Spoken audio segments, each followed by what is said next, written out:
you mentioned if Brock Purdy's at his peak or if he's at his ceiling, I think he's closer to his ceiling right now than we'll ever see. Like, I don't think there's no, and what I mean by this is like he's playing at such a high level football. I don't think there's nothing you Yeah. can't. I'm not like insulting him when I'm saying that. I'm just No, saying yeah, like, obviously not, yeah. yeah. But like for those who are like, oh, he's not at his ceiling yet, because I know some will probably say that. It's like, no, he is, because he's playing at such a high level IQ wise, throwing with anticipation. You can't do that much more like than he's doing now. The talent wise, his arm's not going to get much stronger. He's not going to get much faster in the NFL anymore. So like, I think he's at his peak. Like what we've seen is the best of Brock Purdy. And the likelihood of us seeing this again from Brock Purdy isn't that likely, if we're being 100% honest, because most quarterbacks come down from their peak a little bit and they still have those kind of moments. So I think he's at his peak. I think this is the best we'll ever see Brock Purdy play, which isn't a knock. And then, like you're saying, like I hate that we always have to say it's not a knock on Brock, because there's people who are like, well, you're just hating on Brock. No, it's the truth. Like, let's be real. Let's keep it on. Let's be honest. Like, And same thing with.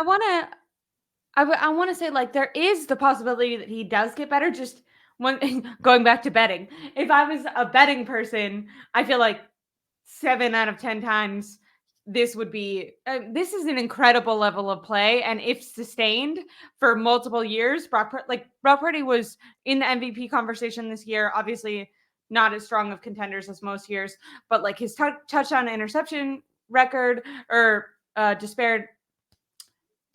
never mind, words are hard. Brock Purdy has statistically was number 1 in multiple categories and playing at an MVP conversation level. So I don't think it's a diss to say if he continues this level of play that he would be at his peak, but at his peak would be really good. And I also agree with what you're saying, that most people don't stay at their peak forever. That's what makes the greats so impressive, is that they're able to sustain that level. Even people who aren't like the most amazing ever, like if you're talking about a Kirk Cousins or something, just the fact that, or Dak Prescott, right now people have a sour taste about him because of the Packers game that just happened. But the reason that those guys are still starters in the league is because they've been able to maintain like a good to above good level of play for so long. So if Brock Purdy continued this, it would be great. Now, I don't want to like limit him and say like, I just think it's what like the betting odds are way lower, but it is possible that he gets better, because if we think about it, he got better this year and he was coming off elbow surgery. He's going to get a whole nother offseason where he gets to solely work on his arm strength. I think he already knows Kyle Shanahan's really scheme really well, but they get to continue to work together, and that's going to help each of them. Kyle Shanahan as a play caller, Brock Purdy as maybe getting some ability to learn when to go on the fly and when not to. He himself admitted after that Ravens game that he got kind of in his head after a couple interceptions and started pressing. So there are still even mental aspects that he could improve upon. But yeah, I mean, I just don't like, I think he's already playing at a very high level. That's why I wouldn't expect him to get massively better. Where if you look at a guy maybe like Jordan Love, who does have a little bit potentially more physical attribute talent-wise, and he hasn't even played for as long as Brock at this point, you can kind of assume he might get better. And he also might not. Once again, most quarterbacks don't get better. But if he was able to sustain what he's done for the last 10 weeks and have an offseason and all that, you would assume he could potentially one day be better than Brock, because he does have a stronger arm. I think they're both, I think people did underestimate Brock's mobility, but capability wise, Jordan Love might be a little bit more capable as a runner. So I think, I mean, there's a reason they were drafted at such different places. Even if people should have drafted Brock Purdy differently, there are some physical attributes to his game that might continue to limit him, even if he improves in other areas, which I think he can do. And I agree with KJ in the comments saying like, yeah, Brock's gonna get smarter, he's gonna get wiser, more experienced. Yeah, that's true. Like, you will get smarter and stuff like that. But like, how smart can you really get to? Because he's throwing with extreme anticipation already, right? Like, you can't throw with more anticipation than he's already throwing. You do, it's gonna be incomplete. Like, you can't like throw the ball before your receiver's out of his break. He's already doing stuff like that. So like, realistically, even though he's gonna get smarter and more experienced, that's not going to do much in terms of his play on the field, in my opinion, because he's already doing everything on the field to the highest level that he possibly can, throwing within anticipation, making the right reads. So for me, like And you you can't don't want really. him to like you don't like even what I was kind of saying with those interceptions, like you don't want him to totally let go of making some of those risky plays because it's also what makes him good. So like maybe for someone saying he could get wiser, they could think, oh well, like he won't attempt that pass again. But it's like, okay, well if you're never taking risky plays, then you're gonna be more of an Alex Smith guy. So it's like you have to continue to find that balance of I am gonna push it sometimes, but I should also be aware of my limitations and like this 49ers team wins when I don't turn the ball over. So that should be my most important goal. But also, um, sorry, And someone what's in the crazy, but what was crazy though is because I know the comment that he has is towards me, which is funny because what happens with quarterbacks at Brock, because the question was is can he get better, or is he the most, like, this is the best we've ever seen and we'll ever see, of like he's at his peak, right? There is a such thing as a third year leap, right? There absolutely, but that's for quarterbacks who haven't figured it out yet. Brock Purdy has it figured out. Now with Brock Purdy, the thing is he has everything figured out. He's figured out and throwing with anticipation, understanding himself. The thing is his peak, and even with him not being at his peak, he's played at the number one category for most statistics and everything you could think of. That's the peak you could see. Even him not at his peak, he's probably a top 10, top 15 quarterback in the league. And you could win with that. Like, that's not disrespectful to anyone. Like, you can't really say um it's a disrespect. And I know he could get more accurate. That's actually false. I was actually talking to a quarterback coach I think he's who is very a accurate. quarterback who's a quarterback coach for some big name quarterbacks. You cannot get more accurate when you're already accurate. That's for what he told me. I don't know what he meant by that. I tried asking him. He's like, just quarterbacks don't get more accurate. They really don't.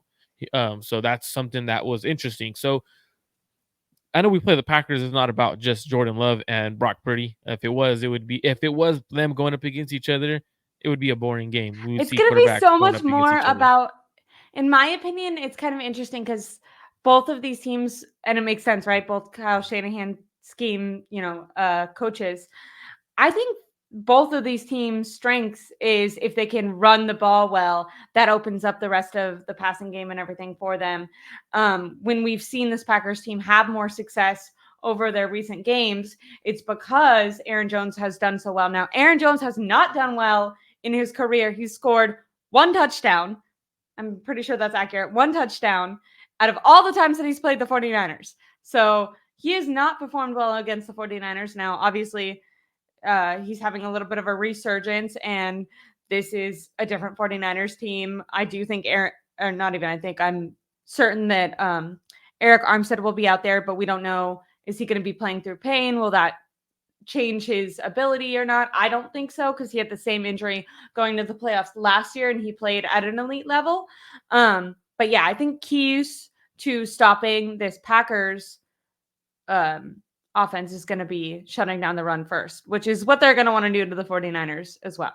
Although I know one of them said that the key was to stopping Brock Purdy, which I thought was a weird game plan. I feel like most smart defensive coordinators are like, we're going to start by stopping Christian McCaffrey first. And Yeah, I'm not saying Brock Purdy has made people pay for that. Like, to be honest, the only teams that have really stopped the 49ers offense have been teams that have fully complete defenses and they can stop friggin' Brandon Ayuk, Christian McCaffrey, and Brock Purdy. So that's why I'm very confident that the 49ers are going to win, because if you were going to point to a weakness on this Packers team, I mean, Packers fans themselves, who are all of a sudden really confident, were trying to fire their freaking defensive coach defensive like 2 coordinator. games ago when Bryce Young had like a career game and then didn't score. The Panthers did not score at all. not like a touchdown, but just at all since that game. And they played more football. They had like 2 more football games. So I don't know. Very young teams. It's a young team, which is impressive, but not consistent. Very inconsistent. And I feel like with a veteran team like the 49ers, that's why I'm confident, because they're much more consistent. And I think when you look at it, like when you're a young team, you haven't been up against a physical team like the 49ers. It's the keys to success for the Green Bay Packers is literally running the ball with Aaron Jones, which the 49ers have a good run defense when Eric Armstead's in. It's not terrible when he's out, but when he's in, it's an elite run defense. So when you're not able to run the ball, it makes life a lot harder because you become one dimensional. Now you know exactly what the Packers are doing, and it's why Aaron Rodgers struggled against the 49ers. Now the crazy part is I was talking. Obviously, you guys all know Jesse Naylor from Last Second Sports. I was talking to Jesse and David Lichty, who's on Jesse's show, and I was talking to him how like what's crazy is Jordan Love his last 10 weeks is actually might be better for that offense than Aaron Rodgers' last year or two, and he in the You second to gotta last know year that was. makes freaking Matt LaFleur so happy. And what's crazy is his second to last year, Rodgers was an All Pro. He was first team All Pro, but the reason he makes that offense better is because he's actually following the script. He's actually following what LaFleur wants him to do. He's not going and doing whatever he wants.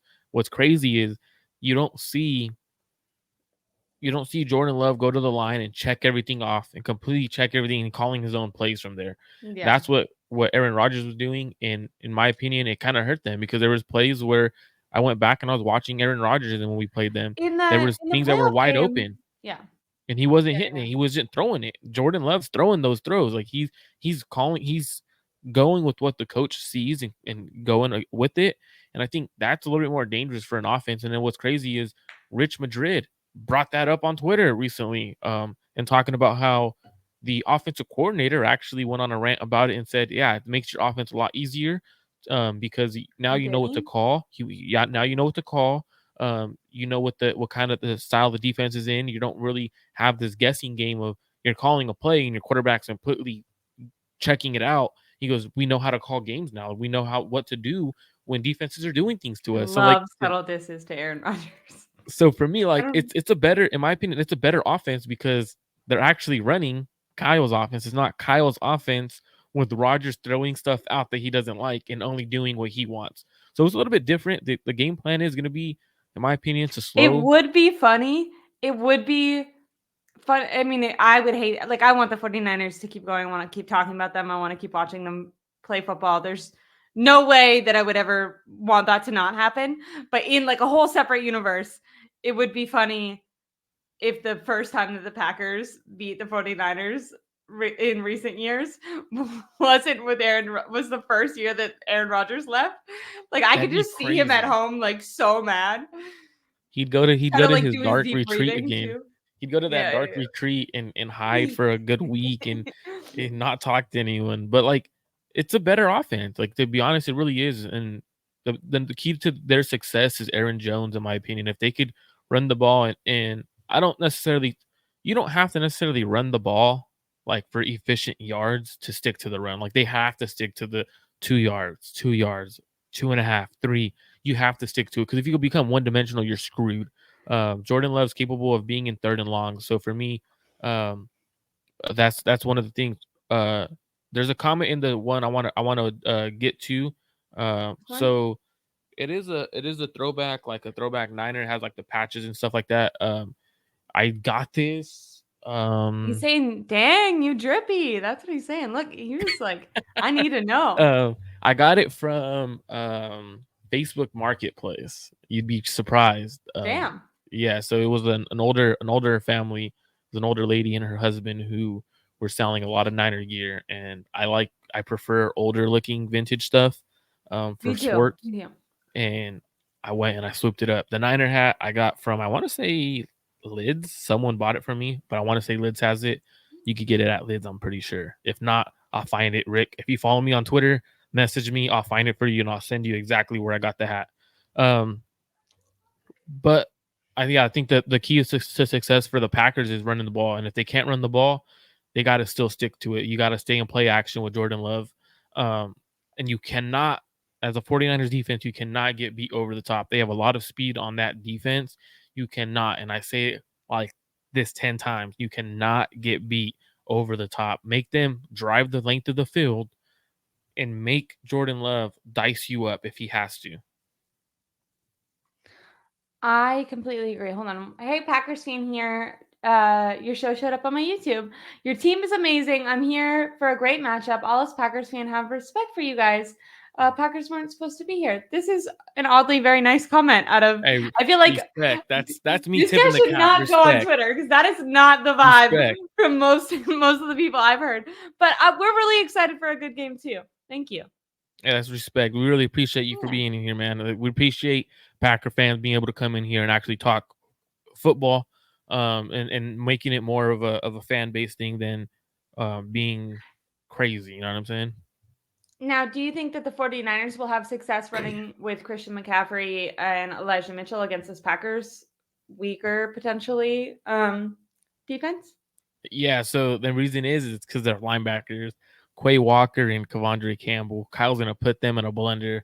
And what I mean by putting them in a blender is his pre-snap motions. He likes to do a lot of make you go one way, You would literally think he's that going the other. you would think Matt LaFleur would pull. Now, obviously, this didn't super work for them, but there's been teams who have said that the best way to combat the 49ers play action and all their motion is just to not react to it at all. And you would kind of think Matt LaFleur, being so familiar with the Shanahan scheme, would advise his players to do that. But I guess you're going to get beat either way then, because then Kyle's going to start realizing that you're not reacting to it and actually utilize that. So that makes sense. So here goes. So the Packers fans, he goes, I think San Francisco will be able to run all day on them. I second what the host said. Yeah, because if you look at the Packers linebackers, right, Quay Walker and Kevondre Campbell, Quay Walker over pursuits too often. You could get him in play action as well. These are the kind of guys that you when you're playing against, you key on, like you want them to do one thing, so you could do the complete opposite. And they're both that way. Now, Kevondre Campbell in the past game has been a disaster from what I've seen. Quay Walker he's